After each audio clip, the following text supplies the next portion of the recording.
Free फालतू, ठीक है। इसको देखो, कल देख लो इसकी, ये देखो पतंग के ऊपर ये न्यू कंटेंट, ठीक है।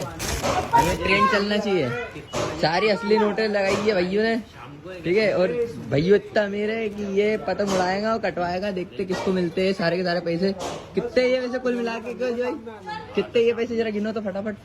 5, 6, 7, 2, 4, 6, 8, 10, 12, 14, 16, 1800 रुपये ये है और 2320 रुपये। तो ये 2320 रुपये का पतंग है गाइज। जा उड़ा उड़ा, ठीक है। टेक ऑफ करवा, मैं आता हूँ। तो यह पतंग टेक ऑफ होता है जब तक अपन बाकी काम का प्रमोशन हो जाएगा। देखते हैं किसको मिलते हैं, डालूंगा वो वीडियो। मैं बोला ना उड़ाएगा और कटवा देगा। कट गया क्या बता, कट गया।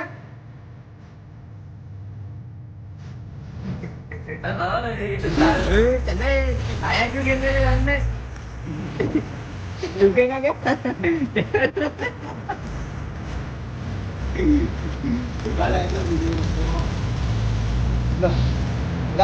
तुम पीछे दिखाओ, अलग स्टाइल में, अलग स्टाइल मतलब बारूद तो बोला देख पा रहा हूँ ना, बोले जय बोला।